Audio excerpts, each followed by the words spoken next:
Olá pessoal, sejam bem-vindos ao canal Café com Leitura e Você. Meu nome é Elisete Garcilaso. Vamos dar sequência ao nosso livro Mulheres Refeitas dos Cacos, capítulo 3. Mulheres abusadas, sufocadas e caladas. Sabemos que as mulheres são canais de bênção ou maldição. São fontes de água doce ou amarga, vasos de honra se usadas pelo Senhor ou de desonra se usada pelo diabo. O inimigo de nossas almas conhece bem as mulheres, e assim como foi com Eva, ele tentou ludibriá-las e enganá-las. Tenta usá-las para a destruição de lares, de famílias, de casamentos. Quando não consegue por esse caminho, tenta destruí-las por mãos humanas como seus instrumentos do mal que lhes cause sofrimentos, injustiças, humilhações, privações, abusos e até sua morte. Ele sabe que se destruir a mulher frustra o plano divino que a fez ser idônea e capaz, companheira, esposa e mãe de uma família, o pilar de uma sociedade, o berço da humanidade, de ter um coração misericordioso, de servir a Deus e ao próximo com suas qualidades. O diabo veio mesmo para roubar, matar e destruir. Jesus veio para dar vida e vida em abundância. É por esse motivo que vemos tantas meninas sofrendo já em sua infância. Meninas usadas como mercadorias ou moedas de troca, de escravas sexuais, meninas que tiveram a sua inocência roubada, seu corpo manipulado e usado para satisfazer a desejos doentios e descontrolados. Meninas que aprenderam a sofrer em silêncio, pois foram caladas e sufocadas. Meninas, jovens e mulheres que tiveram suas vidas ceifadas antes do tempo nas mãos de marginais, estupradores e até mesmo de pessoas que deveriam amá-las e protegê-las. Isso tudo causa ferida aberta na alma. Feridas abertas causam infecções que podem levar à morte se não tratadas. O processo de cura é longo e muitas vezes doloroso.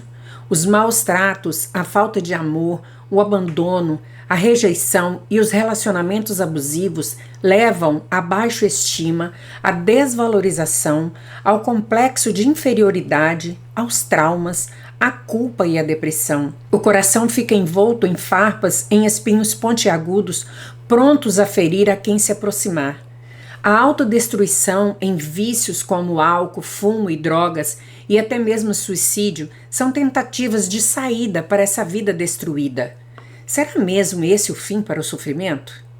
Cada vez fico mais indignada em ouvir inúmeras histórias de mulheres que foram abusadas sexualmente em sua infância e permaneceram caladas por chantagens emocionais, castigos, e quando foram contar aos pais, aqueles que poderiam fazer alguma coisa foram desacreditadas, taxadas de mentirosas e caluniadoras, e assim guardaram para si as suas dores. Quando eram meninas inocentes, puras, crianças que brincavam alegremente e se sentiam seguras em sua família, viram seu universo desmoronar. A inocência, a pureza e a alegria foram roubadas. A insegurança tomou conta, os medos e fobias e tristezas, o isolamento e até a culpa surgiram. Foram caladas, sufocadas, chantageadas, oprimidas, machucadas e usadas. Falo de abusos sexuais praticados em meninas e mulheres, mas os meninos sofrem muito com os abusos sexuais. Falo de abusos sexuais praticados em meninas e mulheres, mas os meninos também sofrem muito com abuso sexual.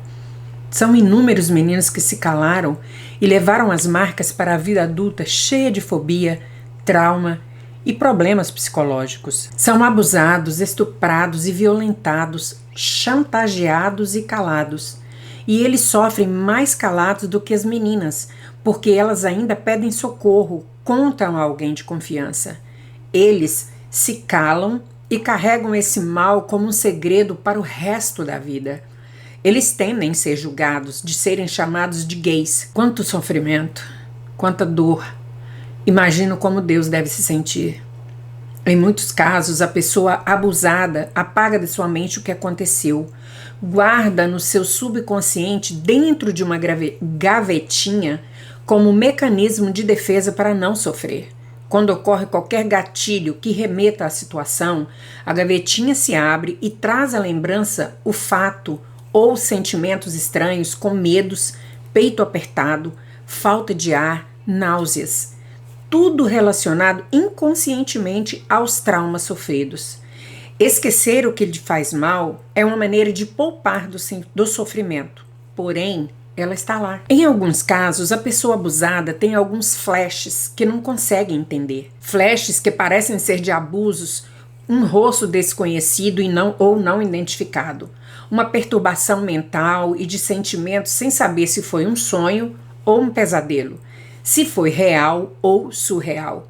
Nesses casos, se faz necessário pedir a Deus a revelação para que te mostre o que aconteceu, o que está oculto e que traga à tona o que está enterrado. Depois, libere perdão, livre-se desses pesadelos do inferno. Pode ser que você não tenha maturidade espiritual para tal. Então, nesses casos, é importante um trabalho de libertação espiritual realizado por esse ministério em algumas igrejas evangélicas, com pessoas com esse dom e capacitação. Uma moça que conheço contou-me que quando tinha uns 5 anos de idade, seu irmão, por parte de pai, ficou hospedado em sua casa por uns dias.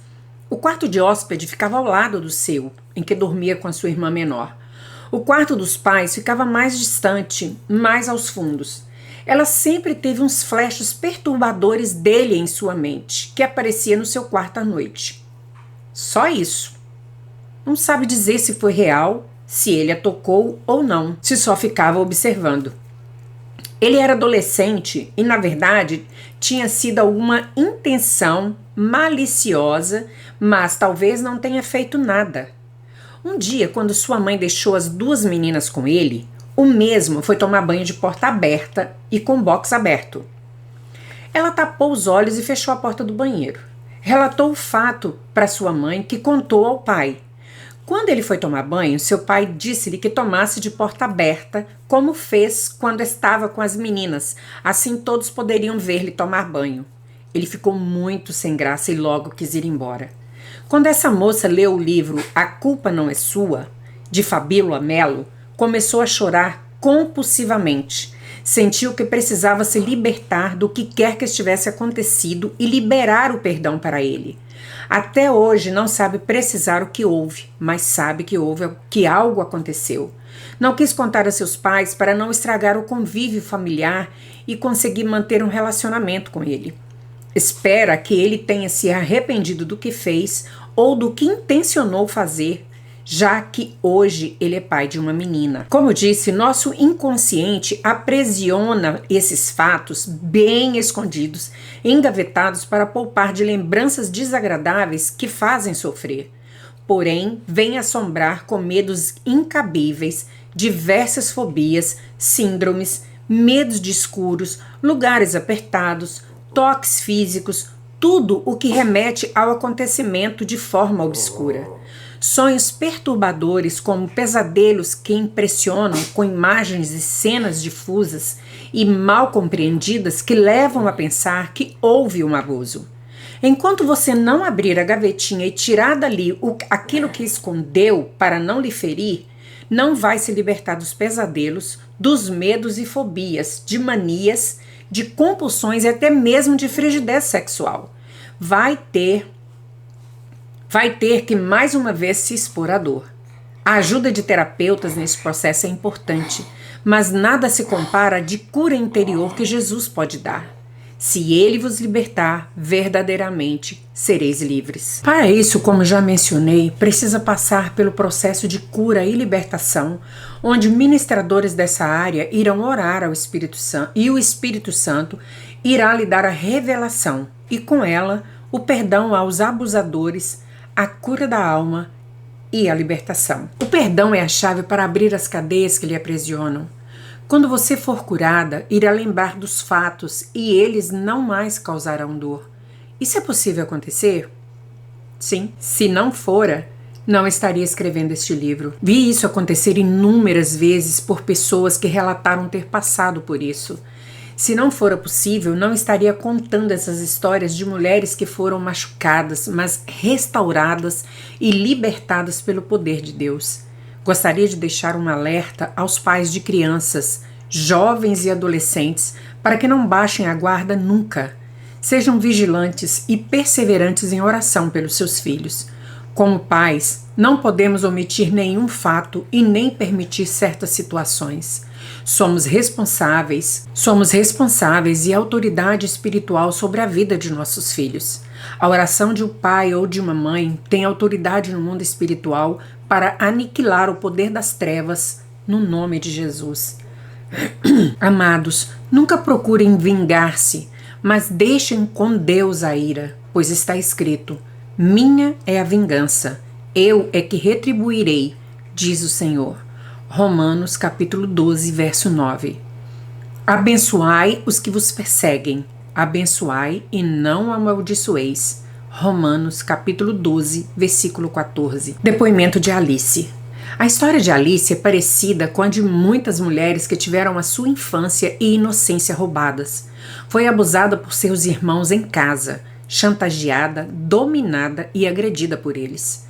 Aguentou tudo calada sem contar nada a ninguém, nem aos seus pais, sentindo-se culpada. Carregou para sua vida certos traumas que só foram esclarecidos após a revelação que teve de Deus, que trouxe à sua lembrança os fatos obscurecidos que só apareciam em flashes em sua mente. Depoimento. Meus pais trabalhavam no lava-carro deles e me deixavam, quando pequena, aos cuidados da minha avó. Quando comecei a ir para a escola, que ficava perto de casa, por volta dos 5 anos, comecei a ficar em casa com meus irmãos, que tinham 8 e 12 anos. Nossa mãe exigia que limpássemos bem a casa e o quintal. Eu ainda era muito pequena, era só para ajudá-los, como secar a louça e arrumar o quarto. Porém, meus irmãos me obrigavam a fazer todo o serviço sozinha, como lavar e secar a louça, varrer a casa, arrumar os quartos, e me batiam se eu me recusasse. Uma vez por semana ainda precisava varrer o quintal, juntar as folhas das mangueiras que caíam em grande quantidade. Eles se aproveitavam da condição de irmã mais nova a fazer tudo e não contar aos nossos pais, prometida de surra. E batiam mesmo. Tinha medo deles. Pegavam meu dinheirinho que guardava numa pasta embaixo do lençol para ficarem jogando no fliperama no bar do meu tio. Esse dinheiro meus pais me davam para comprar doces no final da aula quando passava por uma banquinha. A princípio era só isso. Só isso já era bastante para uma menina franzina de 5 anos a fazer. Isso já era um abuso de poder, de um preconceito machista dominante. Só que suas maldades não pararam por aí.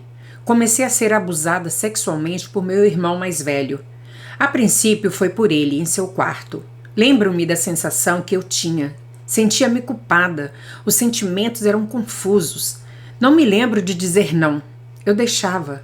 Era muito nova e achava que aquilo era normal. Não contava a ninguém. Não me lembro se isso acontecia todos os dias. Minha mãe não me dava banho, então não observava nada diferente no meu corpo. Um tempo depois, meu irmão do meio também começou a abusar de mim. Passado alguns anos, quando eu já estava na 5ª série, meu primo também entrou nessa com os meus irmãos. Lembro de me voltar para casa depois da aula à tarde e encontrar os 3 assistindo filmes pornográficos por um DVD. Depois disso, os 3 praticavam o abuso. Chegou um momento em que os abusos começaram a acontecer no quarto de meus pais. Ele era maior e tinha uma veneziana de ferro na janela que deixava o quarto bem escuro como se fosse noite. Depois começaram a abusar também da minha prima. Ela era uns 3 anos mais nova do que eu. Lembro-me de nós duas sermos abusadas pelos 3. Não me lembro muito bem de meus sentimentos na época. Eles eram confusos. Porém, lembro-me de me sentir suja, de me sentir responsável por aquilo, como se provocasse, como se a culpa fosse minha. Isso ficou por um tempo, até que por volta dos 11 anos menstruei, e eles sabiam do risco que corríamos, que eu poderia engravidar. Meus pais nunca souberam de nada, e quando dizia que ia contar, eu apanhava. Tenho uma marca até hoje no braço de um arranhão de prego, quando fechei a porta do quarto dos meus pais para escapar. Por diversas vezes arrombaram portas para me pegarem quando fugia deles. Uma vez derrubaram a porta do banheiro e levamos uma bronca do nosso pai. Não tive infância onde uma menina inocente brinca de bonecas e de casinha. Fui dominada pelo medo, agredida e obrigada a ceder aos desejos e a atos sórdidos dos meus 2 irmãos. Detalhe: éramos evangélicos, íamos para a igreja. Vejo que meus irmãos não aprenderam nada sobre Deus. Desobedeceram aos princípios bíblicos, desobedeceram e mentiram para os pais e não tiveram amor e nem respeito por mim, me fazendo mal. Era para ser cuidada por eles, mas ao invés disso, fui usada, chantageada, abusada, agredida e calada. Meu irmão mais velho casou-se e aos 16 anos e engravidou outra menina que teve gêmeos. Hoje ele tem 8 filhos. Meu irmão do meio começou a namorar com 15 anos e casou-se com 16. Aí foi o meu alívio. Estava livre de tudo aquilo porque eles tinham alguém de seu interesse. Meu sofrimento acabou por volta dos 12 anos, quando meus irmãos saíram de casa. Não me lembro de muita coisa, mas tenho alguns flashes desses momentos. Logo depois que meus irmãos casaram, conheci meu esposo e nos casamos depois de 1 ano de namoro. Com 2 anos de casados, começamos a ter muitas dificuldades no casamento. Não íamos bem. O trabalho do meu marido era muito exaustivo e estressante como agente penitenciário. Então resolvemos nos mudar de cidade para as coisas melhorarem. Fizemos um concurso público para a cidade onde moramos atualmente e passamos. Ele foi logo chamado para atuar, mas eu fiquei na lista de espera. Nessa época, nosso casamento estava muito mal. Nessa cidade, começamos a ser trabalhados por Deus. Muitas dificuldades, inclusive financeiras. Abri uma loja virtual e nesse tempo tive meu bebê. Meus pais vieram morar conosco na mesma casa. A maternidade, a empresa nova e meus pais palpitando em tudo só pioraram as coisas. Foi bastante complicado, desafiador. Meus pais retornaram para a sua cidade e encontramos uma igreja para congregar de outra denominação. Fomos bem acolhidos e aprendemos muito. Fomos edificados. Nossos pastores começaram a nos acompanhar em nossas dificuldades matrimoniais e veio a oportunidade de participarmos da conferência de cura e libertação. Tinha muita expectativa. Achei que isso poderia mudar a minha vida, destravar o que estava preso. E de fato destravou. Como Deus é maravilhoso. Esse relato todo que eu estou escrevendo não era nítido, eram flashes confusos em minha mente. Não me lembrava muito deles. Na intercessão da cura individual através do intercessor, o Senhor me revelou por que eu tinha tanto medo do escuro. Só dormia com alguma claridade ou luz acesa. Dormir no escuro me dava medo. Era quase uma fobia. E todos os fatos vieram à minha lembrança. Estava explicado. O medo do escuro me remetia à escuridão do quarto onde os abusos aconteciam. Foi doloroso, mas libertador. Meu esposo, que fazia a cura e libertação individual em outra sala, juntou-se a mim e lhe contei tudo o que eu passei, pois ele ainda não sabia de nada. Toda a minha dificuldade de esposa residia nisso. Tudo se explicava agora. Pedi perdão a Deus em primeiro lugar e perdão ao meu esposo por não ter contado algo tão sério. Na verdade, nem lembrava ao certo. Ele me abraçou forte e choramos muito. A vontade dele agora era me amar e me cuidar como merecia. Liberei perdão aos meus irmãos e ao meu primo. Só Deus faz isso em nós, porque de nós mesmos não conseguimos. Perdoei meus pais porque sentia ressentimento por não terem me protegido como deviam. Posso dizer que de fato meu casamento foi restaurado depois disso e prosperamos. Estamos cada vez mais firmes em Deus e trabalhamos com amor na casa do Senhor. Quero ainda contar aos meus pais tudo o que aconteceu, mas ainda não consegui. Tive a oportunidade de contar a eles, mas só contei que meus irmãos me obrigavam a trabalhar, limpando a casa, enquanto eles pegavam meu dinheiro para comprar fichas de jogos. Com isso, minha mãe começou a chorar muito, e por isso não tive coragem de lhe contar o pior. Mas sinto e oro para lhe contar no momento certo. Meu irmão mais velho, não tenho mais contato com ele. Quando encontrei meu irmão do meio, falei a ele que eu perdoava de todo o mal que me fizeram. Contei-lhe sobre a cura e libertação pelo qual passei e como Deus me libertou dessas lembranças, me permitindo liberar o perdão a todos eles. Porém, ele, com o coração endurecido, disse não se sentir culpado por nada, que aquilo era brincadeira de crianças que não afetou e nem afeta em nada a sua vida. Fiquei indignada e perguntei como ele se sentiria se fizessem isso com seus filhos. Meus irmãos e meu primo, que parecem não ter remorsos nem culpas, muito menos arrependimentos, sofrem as consequências do pecado. Vivem uma vida cheia de filhos, com muitas dificuldades financeiras, ajudados por meus pais. Meu primo hoje é um traficante. Oro pela vida deles para que venham se arrepender e serem perdoados por Deus. Eles estão ainda em desonra, mas eu sinto-me honrada, limpa, curada e perdoada. Sinto-me amada por Deus. Quanto ao que eu passei, sobraram só as cicatrizes que não doem mais, porque fui restaurada. Só acho que os pais deveriam cuidar melhor de seus filhos, os vigiarem de perto, chegarem mais cedo em casa de surpresa, de não confiarem muito nas pessoas. Imagina, isso aconteceu em casa com meus irmãos. Eles não iriam acreditar. As mães deveriam dar banho em suas filhas, observarem se não há nada diferente em seus corpos. A minha vida prosperou de todas as formas depois que coloquei tudo na mesa, depois que contei ao meu esposo, pedi e liberei perdão. Meus irmãos ainda colhem o que plantaram, mas quero vê-los libertos. Mas isso vai acontecer quando se arrependerem e pedirem perdão a Deus e a mim. Já recebi várias palavras proféticas que Deus usaria tudo o que passei para curar outras mulheres. Se minha história fizer a diferença em uma única pessoa, me sentirei feliz e meu Deus será glorificado. Como reconhecer o abuso sexual? O objetivo é auxiliar aos pais, professores, tutores e educadores sociais a reconhecerem os sinais de alerta de um abuso praticado em crianças e adolescentes. O abuso sexual em criança está cada vez mais comum. Ele acontece geralmente em círculos de confiança que podem ser um familiar, incestos nos casos de parentesco de primeiro grau, como pai, mãe, irmãos, tios, primos, avós. Pode ser por pessoas estranhas, por padrastos, vizinhos, amigo da família, colega da escola, professores e outros. Pode ser praticado por um adulto, um adolescente e até mesmo por uma criança erotizada precocemente. Pode ser uma reprodução do que lhe fazem. Crianças abusadas podem abusar também.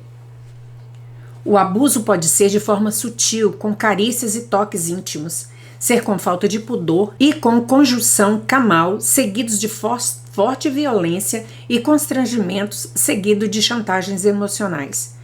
É possível que a criança não consiga se abrir e contar o que aconteceu, mas devemos ficar alertas às mudanças de comportamentos e a outros sinais que apresentem. Sinais de alerta. 1. Mudança de comportamento. Costuma ocorrer de maneira repentina. Medos e fobias. Medo de ficar sozinha, fobia de escuro, rejeição de certas pessoas. Ou mudanças de humor. Humor inconstante, introversão, isolamento, ficar calado e não querer conversa, falta de apetite, agressividade, sensação de culpa, deixa de brincar e sorrir, muito choro sem motivo, tristeza, depressão, regressão. Regride em sua maturidade e desenvolvimento, bem como no desempenho escolar. Pode fazer xixi na cama ou voltar a chupar o dedo. Pode tropeçar nas palavras, evidenciando gagueira na fala. Alterações de hábitos. Recusa em participar de certas atividades de que gostava e mudanças na alimentação. Anorexia, bulimia ou compulsão alimentar. Insônias e pesadelos frequentes. Mudanças na aparência em se vestir. Usar mangas e calças compridas para esconder hematomas e outros sinais. Menina se vestir como menino, como uso de moletom largo, capuz, boné, para fugir dos assédios e esconder o corpo feminino. Questões sexuais. Piadas e palavras não usadas antes com conotação sexual, assistir filmes pornográficos e sites do gênero, desenhos genitais, masturbação, passar a mão em partes íntimas das pessoas. Sinais físicos: lesões como arranhões, machucados, cortes com instrumentos cortantes nos braços e punhos. Este é um sinal muito importante que demonstra sofrimento. O adolescente faz essas autolesões para mostrar que algo não vai bem. Hematomas, dores de cabeça, náusea, dores, inchaços na região anal e genital, dores ao urinar e ao sentar e também ao evacuar. Dores generalizadas pelo corpo, como em membros, tórax, pescoço, gravidez e DCSTs são provas óbvias de violência sexual. Como pais, professores e educadores, não podemos negligenciar nenhum sinal, sendo alertas e vigilantes a qualquer sinal ou mudança apresentada, devendo ser investigada. Ser mais presentes na vida deles, criando laços de amizade e confiança para que possam compartilhar o que passam e, principalmente, dar crédito e investigar, averiguando os fatos e denúncias às autoridades competentes. Orientação e prevenção são muito importantes. Evitar que a criança se crie num ambiente promíscuo e que assista cenas sexuais impróprias em filmes e sites e que ela se erotize com vestimentas, trejeitos, danças sexuais e até mesmo músicas com letras de cunho sexual. Vigilância ao que assistem na internet e controle das redes sociais. Só Deus para livrar desse sofrimento e liberar perdão aos abusadores. Orem pela integridade física de seus filhos diariamente, pedindo a proteção de Deus e a blindagem de suas mentes. Gente, aqui para nós, agora eu falando, né?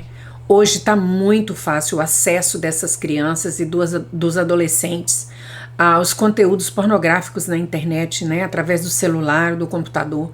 Então, realmente, vocês que têm filhos pequenos ou adolescentes, né? Levantem a guarda aí e passem a vigiar mais, porque realmente tem muito abuso infantil, né? E que às vezes os pais não tomam consciência do que está acontecendo, exatamente por a criança se calar, esconder, por medo. Então, fica aí o alerta.